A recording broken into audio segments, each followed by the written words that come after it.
सिद्दीकी साहब, आपसे आगाज इसलिए करेंगे क्योंकि इस पे कानूनी तौर पे जो पीएमएलएन है वो कह रही है जी कि हमजा साहब के ना तो इख्तियारात महदूद हुए हैं, ना उनको कायम मकाम वजीर आला कहा जा रहा है, ना काबीना जो है वो गैर फाल हुई है। तो अभी भी पंजाब के अंदर वो तो उसको अपनी एक तरीके से एक विक्ट्री ही क्लेम कर रहे हैं। सो अभी क्या सूरत हाल है? क्या हमजा शहबाज साहब एक फाल और एक एक्टिव वजीर आला हैं पंजाब में इस कोर्ट ऑर्डर की रोशनी में?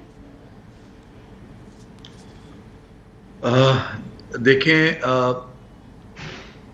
जो सुप्रीम कोर्ट में आज कंसेंसस अचीव हुआ है दोनों पार्टीज के रहनुमाओं के दरमियान, इनफैक्ट तीनों पार्टीज के रहनुमाओं के दरमियान,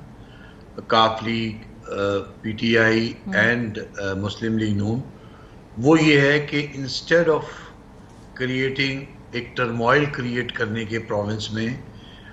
as an interim measure short gap arrangement के तौर पे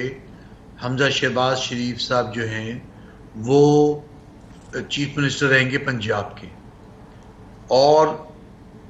अकोमोडेट करने के लिए ताकि प्रोविंशियल असेंबली जो है वो फुल हाउस के अंदर कन्वर्ट हो जाए। जो पीटीआई की सीटें डिफेक्टर्स की वजह से खाली हुई हैं और रिजर्व सीट जो खाली हुई हैं वो भी मुकम्मल हो जाएं, और ये अचीव हो जाएगा, एंटिसिपेटेड है 22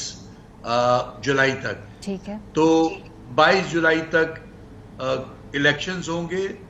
सारी पार्टीज को मौका मिलेगा इलेक्शन के अंदर पार्टिसिपेट करने का, और जो आवाम का मैंडेट लेके आएगा वो इलेक्शन असेंबली के अंदर जो कंटेस्ट होगा उसके अंदर जो मेजॉरिटी सीट्स होल्ड करता है जी वो हुकूमत बनाएगा। सिद्दीकी साहब, इस वक्त इसका क्या मतलब है कि जो 20 सीटों पे इलेक्शन होगा उसके बाद, और ये जो 5 सीटें नोटिफाई होंगी, इसके बाद ये जो नया हाउस है जिसकी साख्त और हैयत जो भी है वो तब्दील होने जा रही है, ये कंप्लीटली एक दोबारा इलेक्शन प्रोसेस होगा। इस नए इलेक्टोरल कॉलेज या जो भी इलेक्टोरल जो भी एक नतीजा आएगा उसके बाद एक नए प्रोसेस के तहत एक नया वजीर आला आएगा। असूलन तो परसेप्शन इस वक्त यही है, क्योंकि सुप्रीम कोर्ट ऑफ पाकिस्तान का डिटेल ऑर्डर नहीं आया, तो ये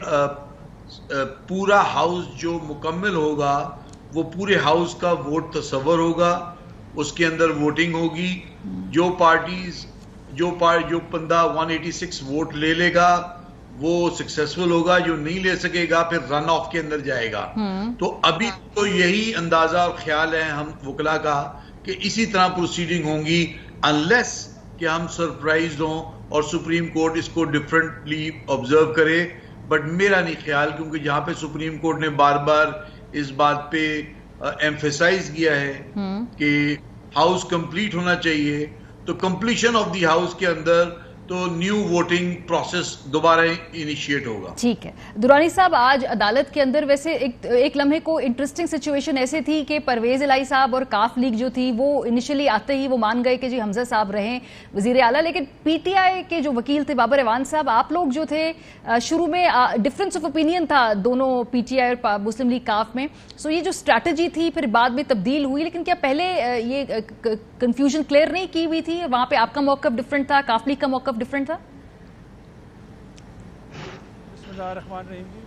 पहली बात यह है कि जो हमारी इस्तिदा थी सुप्रीम कोर्ट से वो और हाई कोर्ट से सक्सेसिवली कल और आज दोनों दिन जो है तहरीक इंसाफ के मौक़िफ़ की तायीद की हुई है, और उनकी विक्ट्री हमारी इस सूरत में हुई है कि उन्होंने हमजा शहबाज को आईनी वज़ीर आला नहीं माना। आज सुप्रीम कोर्ट के दौरान, जबकि आपने बड़ा तारीखी उनका जो जुमला है चीफ जस्टिस साहब का कि बेहतरीन रास्ता तो इंतखाबात हैं जी, लेकिन उसी दौरान उन्होंने ये भी बताया, रिमार्क्स दिए कि 25 मुनर्रफ अरकान के बाद हमजा शहबाज के पास 172 का जो है स्ट्रेंथ रह जाती है। तो उस हिसाब से उन्होंने ये बात की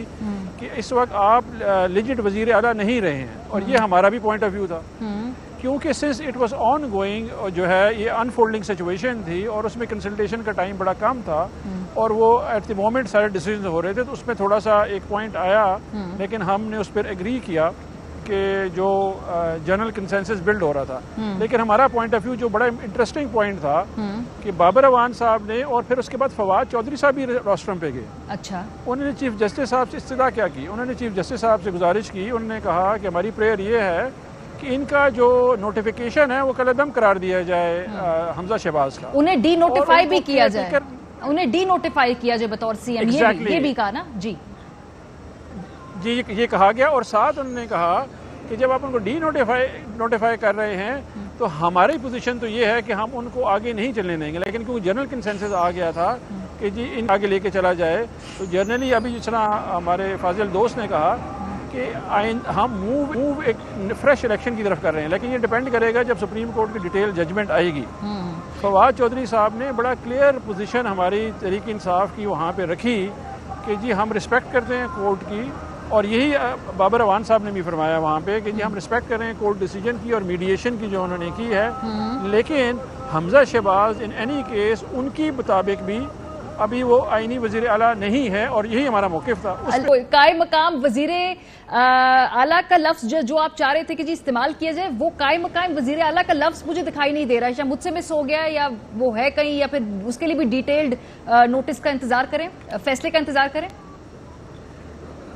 देखिए, फवाद चौधरी साहब ने ये कहा कि जी इनको कोई भी टाइटल, उन्होंने कायम मकाम का वर्ड यूज़ किया फवाद चौधरी साहब ने, उसमें चीफ जस्टिस साहब ने फरमाया और बेंच ने कहा कि आप हमें वर्ड ना बताएं कौन सा वर्ड होगा, लेकिन हम इसको कवर करेंगे पॉइंट को, और उनके इख्तियारात महदूद करने के लिए भी हमने गुजारिश की। और साथ हमने उनसे ये भी इस्तदा की अदालत से कि जी एक fair and free transparent election के लिए जो कि हमारा बाई इलेक्शन आ रहा है 17 को,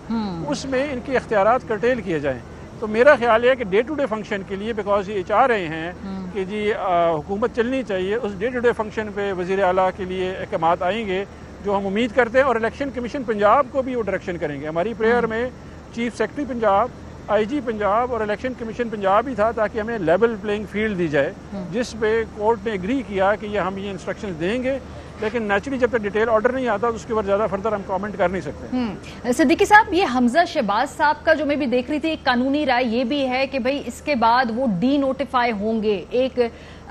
टेक्निकली ये किया जाएगा, तो आपको लगता है, क्योंकि पीएमएलएन कहती है कि हम ना डी नोटिफाई हुए हैं, ना हमसे हमारे इख्तियारात महदूद हुए हैं, सो ये डी नोटिफिकेशन का आपको लगता है कि ऑर्डर आएगा आने वाले चंद दिनों में?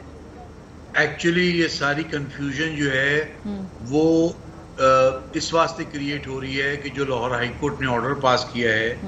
उसके second last para, which is apparently the third para, उसमें उन्होंने कहा है कि जब आज 4 बजे असेंबली का इजलास होना था, तो सबसे पहले डिप्टी स्पीकर साहब जो प्रेजाइडिंग ऑफिसर हैं, उन्होंने जो लास्ट वोट काउंट हुए थे, विच वाज 195 और 197, उसमें से 25 वोट माइनस करने थे, और 25 वोट माइनस करने के बाद वो मैजिकल फिगर जो है 186 वोट्स की वो नहीं रहती, और अगर वो नहीं रहती तो फिर ये रन ऑफ में जाता है। तो लाहौर हाई कोर्ट ने कहा अगर ये रन ऑफ में गया तो उस वक्त जब डिप्टी स्पीकर साहब इसकी काउंटिंग करते हुए डिफेक्टर्स के वोट निकाल देंगे, और अगर वो 186 से नीचे चले गए तो हमजा साहब का जो नोटिफिकेशन है वो क्वैश तस्वर किया जाएगा, and he will not be considered to be a lawfully elected chief minister of Punjab. लेकिन उसी सांसों के अंदर अगर वो रन ऑफ के अंदर हाईएस्ट वोट ले लेते हैं तो वो दोबारा न्यू ओथ लेंगे ऑन द सैटरडे, और जो पुराना पीरियड है from 16th of April till date, उसको under the doctrine of de facto, जो नेसेसिटी बेस्ड डॉक्ट्राइन है, उसके तहत उसको रेगुलराइज समझा जाएगा। सही। लेकिन आज वोटिंग नहीं हुई, ये पोस्टपोन्ड हो चुकी हुई है 22 जुलाई के लिए। सेकेंडली नया इलेक्शन प्रोसेस स्टार्ट होगा, तो मेरा ख्याल है कि जो लाहौर हाई कोर्ट की जजमेंट है वो काफी हद तक डाइल्यूट हो जाएगी। अहम तरीन खबरें अब एक क्लिक की दूरी पर, हर लम्हा बाखबर रहने के लिए सब्सक्राइब करें हमारा YouTube चैनल। अपने मोबाइल फोन से मुल्की और बैनुल-अक़वामी अहम खबरों तक रसाई के लिए डाउनलोड कीजिए मोबाइल ऐप। बामसूख जराए से मुसद्दिका खबरों, तज्जियों और तबसरों से मुस्तफीद होने के लिए विजिट कीजिए पाकिस्तान की सबसे बड़ी न्यूज वेबसाइट। ARY न्यूज पहुंचा रहा है खबरें सबसे पहले आप तक, ताकि आप रहें हर लम्हा बाखबर।